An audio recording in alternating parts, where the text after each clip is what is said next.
I pulled up to my parents' suburban home in my brand new Tesla, knowing tonight everything would change. For years, they mocked my online business dreams, while praising my sister Jessica, the golden child. The family jokes about my internet schemes stung deep, but they never saw what was building. Now, with $1.2 million in revenue and success, they refuse to acknowledge I was ready to watch their perfect daughter stand speechless at her own graduation party. If you are watching this, drop a comment telling me where you are viewing from. Smash that like button and subscribe for more family revenge stories that will leave you satisfied. Growing up in our middle-class neighborhood outside Boston, there was always a clear division in my family about what success looked like.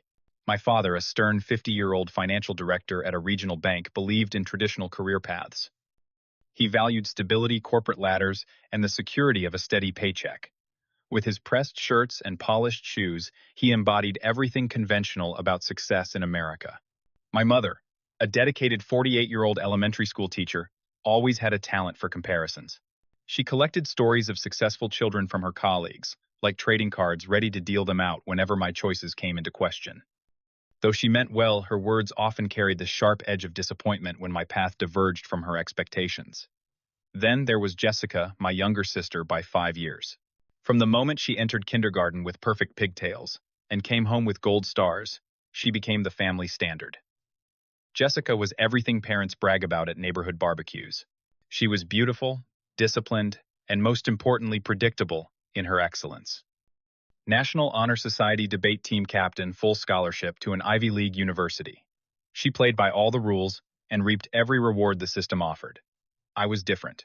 While I maintained decent grades through high school and college, my mind constantly wandered to possibilities beyond traditional employment. I found myself staying up late, researching online businesses, digital marketing strategies, and entrepreneurship case studies, while my finance textbooks gathered dust. The internet felt like an untapped gold mine, and I wanted to stake my claim. College graduation marked the first major divergence in our family.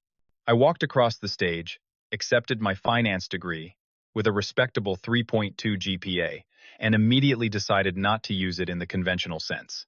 While my classmates lined up interviews at banks and consulting firms, I drafted business plans for my first online venture. The family dinner where I announced my intentions remains vivid in my memory. We sat around the maple dining table my father had bought to celebrate his first promotion 20 years earlier. The smell of pot roast filled the air as I cleared my throat and shared my decision to pursue entrepreneurship rather than the 3 interviews my father had arranged through his network. I want to build my own business online, I explained, attempting to convey my passion. The overhead is low, the market reach is global, and I can scale quickly if I find the right niche. The silence that followed felt heavier than the humid summer air. My father placed his fork down deliberately, as if setting down a verdict. Emery, he said, using my full name instead of the usual M. The internet is full of get-rich-quick schemes and failures. Corporate experience builds character and connections. This online business fantasy will pass when you face reality. My mother glanced nervously between us before adding, Linda from my school, her son started at Goldman Sachs last year. He just put a down payment on a condo downtown. Jessica, home from her junior year at college, simply observed with a mixture of curiosity and relief that the spotlight of disappointment had shifted away from her for once. That dinner marked the beginning of years of subtle and not so subtle mockery. Family gatherings became minefields, where questions about my internet thing were loaded with dismissal. Holiday gifts included business books with titles like Securing Your Financial Future and Corporate Ladders, The Safe Climb to Success. Still, I persisted. I moved back into my childhood bedroom to minimize expenses and converted the small space into my first office. A second-hand desk occupied most of the floor space, leaving just enough room for the twin bed I had slept in since middle school. The walls, once covered with basketball posters, now displayed whiteboards with business plans and marketing funnels. My first venture was a drop-shipping store selling smartphone accessories. I spent weeks learning website design, setting up payment processing, and establishing relationships with suppliers in China. The learning curve was steep, but the excitement of building something kept me pushing forward, despite the daily sounds of success from the rest of the household. My father leaving for work in his polished shoes, my mother grading papers and mentioning student achievements, updates about Jessica winning another academic award or securing another prestigious internship. The day I received my first order felt like validation.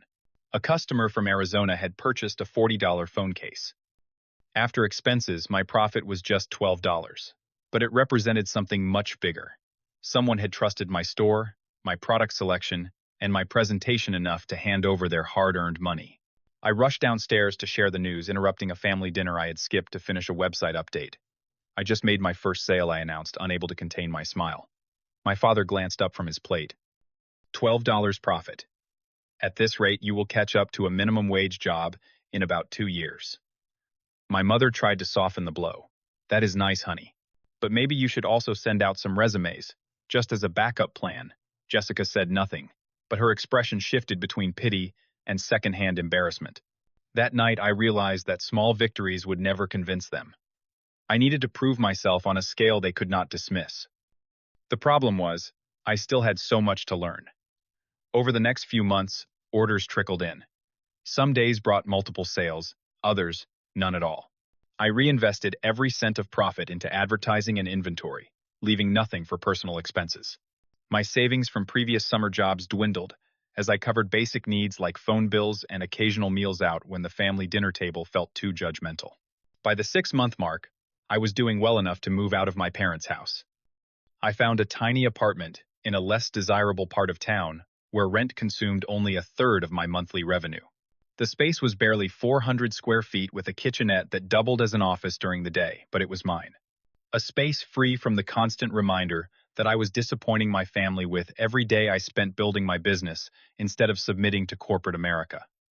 The distance helped maintain my determination, but family dinners and holiday gatherings still served as regular check-ins on my presumed failure. My father began introducing me as my son who was finding himself online, while Jessica received introductions highlighting her academic achievements and promising future. The contrast was subtle but unmistakable, like comparing a lottery ticket to a treasury bond. The first major crack in my business appeared 8 months in. Customer complaints about product quality and shipping times increased dramatically. My supplier had begun cutting corners, sending defective items that prompted refund requests and negative reviews. My fragile reputation took hit after hit as one-star reviews accumulated. Each morning brought a new crisis to manage another angry customer demanding compensation. My bank account, which had briefly shown promising growth, began shrinking again. Credit card debt mounted as I fronted refunds while fighting with suppliers for reimbursement. The stress manifested physically. I lost weight, developed insomnia, and started losing hair despite being only 28. The weekly phone calls from my parents became exercises in evasion. They sensed my struggle and alternated between concern and validation of their initial skepticism. There are still openings in the management training program at my bank, my father would mention casually. One call from me, and you could start next month. My mother took a gentler approach. We just worry about your future, Emery. Your cousin David just got promoted after only 2 years at his accounting firm. He has full benefits and a retirement plan. Thanksgiving that year marked a low point in my entrepreneurial journey. I arrived at my parents' house with dark circles under my eyes and clothes that hung loosely on my frame. Jessica flew in from her first semester of graduate school, radiant and confident as ever. The dinner conversation centered almost exclusively on her full scholarship, her impressive professors, and the prestigious internship she had already secured for the summer. I pushed food around my plate too exhausted to contribute or defend myself from the inevitable comparisons. After the pumpkin pie was served, my father leaned back in his chair and addressed the extended family gathered around the table. So Emery still thinks he will become a millionaire from his bedroom computer, he announced, generating chuckles from my uncles. Meanwhile, Jessica has been accepted to present her research at a national conference. 2 different approaches to adulthood, I suppose. The laughter stung, but what hurt more was watching Jessica join in. She had always stayed neutral in these moments before, but perhaps success had changed her perspective. She smiled and added, well, if Emery ever creates Facebook 2.0, maybe he can hire me as his lawyer. More laughter, more pain, more determination to prove them wrong. That night alone in my apartment, I made a decision. Dropshipping was not working. The model put too many critical factors outside my control. I needed to create something original, something valuable, that belonged entirely to me. I spent weeks researching various online business models, looking for something that matched my skills and offered better margins. The breakthrough came when I discovered a gap in the market for social media management tools. Existing solutions were either too complex for small businesses or too basic for serious marketers. Nothing effectively bridged the gap. With my finance background and self-taught coding skills, I believed I could create a platform that offered sophisticated analytics in a user-friendly interface. The project would require months of development, but the potential rewards seemed worth the investment. I drained the last of my savings and maxed out a credit card to hire a freelance developer to help with the complex coding requirements. We worked remotely with me designing the user experience and business model, while he handled the technical architecture. 18-hour days became normal. Social life evaporated. My apartment transformed from merely Spartan to actively neglected. 3 months into development, disaster struck. A major technical issue emerged that threatened the entire project. The database structure we had designed could not efficiently handle the operations needed for our core features. Rebuilding would require additional funds I simply did not have. My developers, sensing a failing project, began missing deadlines and eventually stopped responding altogether. That night, sitting among scattered takeout containers and empty coffee cups, I came closest to giving up. The voice of my father echoed in my head, reasonable and stern. Perhaps traditional employment was the wiser choice. Perhaps my family had been right all along. I allowed myself exactly one night of despair before returning to the problem with fresh determination. If I could not afford to hire another developer, I would have to learn advanced programming myself. I found free online courses and forums where experienced developers answered questions. I studied relentlessly, sleeping only when my eyes could no longer focus on the screen. 2 months later, I solved the database issue through a creative workaround that actually improved the system's performance. The platform took shape feature by feature. I named it SocialSphere, a comprehensive tool that could schedule posts, analyze engagement, track competitor activity, and generate detailed performance reports across multiple platforms. The launch of SocialSphere happened with little fanfare. I published the platform, set up a simple pricing structure, and began cold emailing marketing agencies to offer free trials. The first few weeks brought modest interest but few conversions to paid accounts. Still, the feedback was encouraging. Users praised the intuitive design and powerful features that streamlined their workflow. By the third month, word of mouth began generating consistent signups. A small marketing agency in Seattle became my first paying customer, followed by a boutique fashion brand in Miami. The subscription payments, though modest, represented something dropshipping never had. Recurring revenue that arrived whether I worked that day or not. I expanded the free trial period and focused on customer support, personally responding to every question and feature request. The hands-on approach paid dividends as customers began mentioning SocialSphere in industry forums and social media groups. Organic growth accelerated without additional advertising spend. 6 months after launch, SocialSphere was generating $5,000 in monthly recurring revenue. The amount was not life-changing, but it covered my expenses and allowed me to focus on improving the platform rather than worrying about rent. More importantly, the business model was proving sustainable with customer retention rates above 90%. I maintained radio silence with my family about this budding success. Years of dismissal had taught me that small victories would only invite new forms of skepticism. Better to wait until my achievement was undeniable. The pivotal moment arrived unexpectedly. TechCrunch, a leading technology news website, published an article featuring emerging tools for social media professionals. SocialSphere received a glowing review, described as the sleeper hit that marketing professionals are switching to in droves. Traffic to the website exploded overnight. Free trial signups increased by 4,000%. The server crashed twice before I could upgrade the hosting plan to handle the volume. For 72 hours straight, I responded to emails, processed new accounts, and frantically scaled the infrastructure. When the dust settled, monthly recurring revenue had jumped from $5,000 to $50,000. The validation was intoxicating. I expanded features, hired my first employees, and moved operations to a proper office space. Each milestone felt like a silent rebuttal to years of familial doubt. 9 months after the TechCrunch feature, SocialSphere crossed the $100,000 monthly revenue mark. I had a team of 12 employees, users in 26 countries, and a waiting list of enterprise clients. Industry competitors began reaching out with partnership offers and acquisition inquiries. One major marketing software company proposed buying SocialSphere for $2.8 million. I declined. The business was growing too rapidly to sell, and the journey had become about more than money. It was about vindication. When monthly revenue crossed $1.2 million annually, I finally decided it was time for the reveal. The opportunity presented itself perfectly. Jessica was completing her Master of Law degree, and my parents had organized an elaborate graduation party at their home.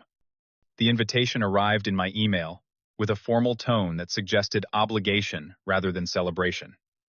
I confirmed my attendance and began preparations. I purchased a Tesla Model S, not for the luxury, but for the statement it would make in my parents' driveway, usually filled with sensible sedans and practical SUVs.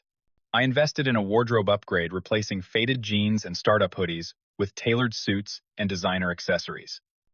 The external transformation felt necessary to visually communicate what words had failed to convey for years. The evening of the party arrived warm and clear in early June. I parked the Tesla prominently in the driveway, positioning it where guests would pass by on their way to the front door. The quiet electric engine belied the thunderous statement I intended to make inside. My entrance generated the exact reaction I had anticipated. Conversations paused, mid-sentence. Eyes darted between my face and my attire, struggling to reconcile the successful-looking stranger with the family disappointment they expected. My mother rushed over her expression, a complicated mixture of confusion and cautious hope. "Emery, you look different," she managed, scanning my tailored blazer and designer watch. My father approached more slowly, eyeing me with suspicious curiosity. "Nice clothes," he commented dryly. "Rental car, too." "Actually, I bought it last week," I replied evenly. The acceleration is incredible. Before he could respond, my Uncle John interrupted with the familiar teasing tone I had endured for years. "Finally gave up on the internet, millions, and got a real job, huh?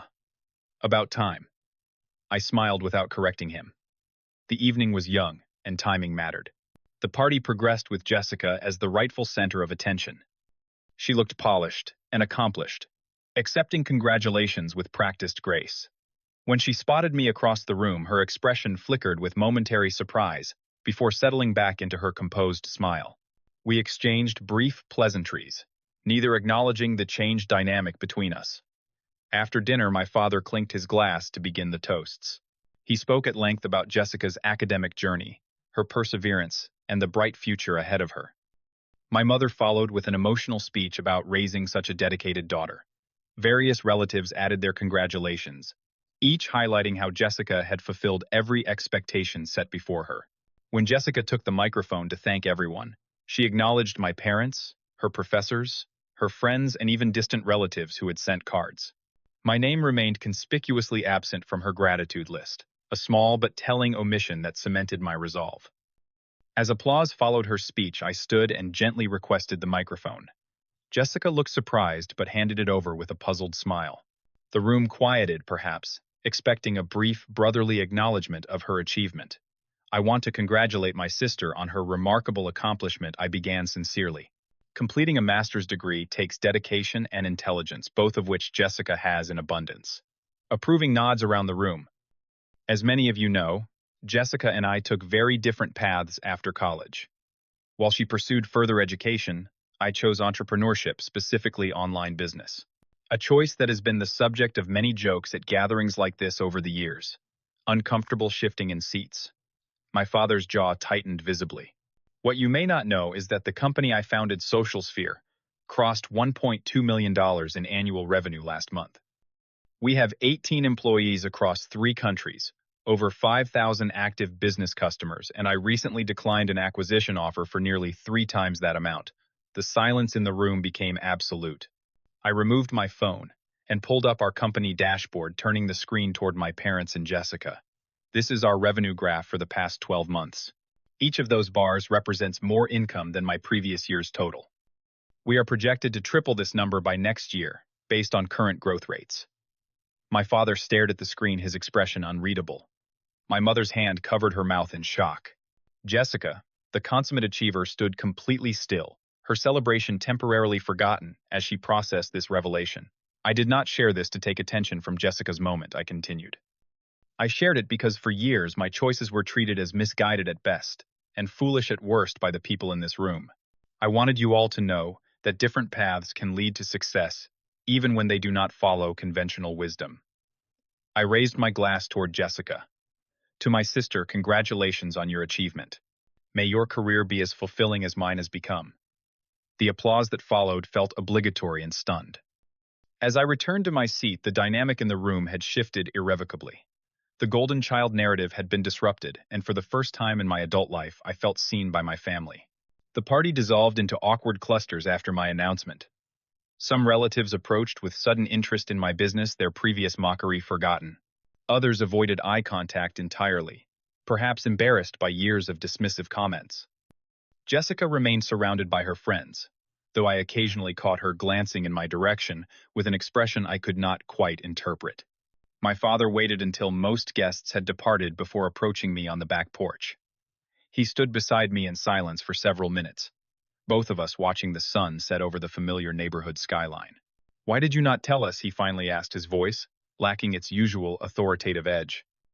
"Would you have believed me before seeing the results?" I countered gently. "Or would it have been another example of my unrealistic expectations?" He nodded slightly, acknowledging the truth in my assessment. "I was wrong about your business," he admitted, the words clearly difficult for him. "I should have supported your vision even if I did not understand it." "You supported Jessica because her path made sense to you," I observed. "Mine seemed risky and undefined." "Success is hard to argue with," he conceded, gesturing toward the Tesla in the driveway, "though that car is still an unnecessary expense." I laughed, recognizing the olive branch hidden within the criticism. Some things would never change completely. My mother found me later that evening as I prepared to leave. Unlike my father, she made no attempt to maintain composure. Tears streamed freely down her face as she embraced me. "I am so proud of you," she whispered, "and so ashamed that I made you feel otherwise. All those comparisons, all those suggestions to follow a different path. Can you forgive me?" "There is nothing to forgive," I assured her. "You wanted security for me. I just found it in a different way than you expected." She pulled back, studying my face. "Are you happy, Emery?" "Truly happy." The question caught me off guard. In all the years of striving to prove my family wrong, I had rarely paused to consider my own happiness. The business consumed my time, my thoughts, my identity. Success had become my singular focus. "I am getting there," I answered honestly. "The business brings satisfaction, but I am still learning to balance work with living." Jessica was the last family member I spoke with before departing. She found me in the driveway, admiring the gentle glow of dashboard lights in my new car. "Quite the dramatic reveal," she commented, leaning against the passenger door. "You always did have a flair for timing." "I learned from watching you," I replied. "You were always perfect at making an entrance." She laughed, but the sound lacked its usual confidence. "Perfect is exhausting, you know. Always meeting expectations, never disappointing anyone. Sometimes I envied your freedom to choose your own path." Her admission surprised me. "You envied me. While I was struggling and failing and starting over?" "You gotta fail," she emphasized. "I never could." Failure was not an option in my story. 1B+ on a report card, and it was like a family crisis. You had room to experiment, to find yourself. We stood in contemplative silence, two siblings, realizing how little we understood about each other's experiences. "Want to grab coffee sometime?" I suggested. "Without the family scorecards and expectations. Just as adults with our own lives." She nodded, a genuine smile, replacing her practiced one. "I would like that. Maybe you can explain what your company actually does. And maybe I can admit that law firm life is not quite the dream I pretended it would be." The months that followed brought gradual healing to our family dynamics. My father, ever practical, was the first to fully embrace my success once he researched the SaaS business model and understood its scalability. He began sending me articles about tax strategies for growing companies and investment opportunities for my newfound wealth. My mother took longer to adjust her perspective. Years of comparing children had become a habit difficult to break. Still, I noticed her proudly mentioning my son, the tech entrepreneur, during phone conversations with friends, gradually replacing real estate agents and doctors' children in her rotation of success stories. Jessica and I established a new relationship based on mutual respect rather than competition. Our coffee meetings became regular occurrences, spaces where we could be authentic without performing for parental approval. She eventually confessed her growing disillusionment with corporate law and her interest in legal advocacy for tech startups. I hired her as SocialSphere's first in-house counsel 6 months later, a decision that benefited the company as much as our relationship. For my parents' 30th anniversary, I surprised them with a 2-week European vacation, first-class travel, and 5-star accommodations included. The gift served multiple purposes. It was partly a thank you for raising me, partly an olive branch for the tense years, and admittedly partly a tangible display of the success they had doubted would ever come. SocialSphere continued its rapid growth trajectory. We expanded into international markets, developed advanced features for enterprise clients, and established partnerships with major social media platforms. My role evolved from hands-on developer to strategic leader, guiding the company vision while trusting my talented team to execute the details. The greatest lesson from my journey came unexpectedly. As validation from my family finally arrived, I discovered it meant less than I had anticipated. The drive to prove them wrong had fueled my early determination, but true fulfillment came from building something valuable, creating opportunities for employees and solving problems for customers. Success was never about silencing doubters. It was about finding the courage to believe in myself when no one else did. The opinions that once seemed so crucial eventually became background noise to the more meaningful metrics of impact and purpose. I now mentor young entrepreneurs facing similar family skepticism. I recognize the familiar determination in their eyes, the mix of doubt and defiance that once drove my every decision. I tell them what I wish someone had told me. Validation from others is a poor substitute for self-belief. The path to success begins with trusting your own vision, even when conventional wisdom suggests otherwise.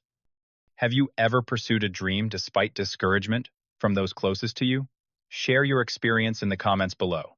If this story resonated with you, please hit the like button and subscribe for more real-life journeys through family conflicts and personal triumph. Remember that success often waits on the other side of doubt. Thank you for listening, and may you find the courage to follow your unique path, whatever skepticism you might face along the way.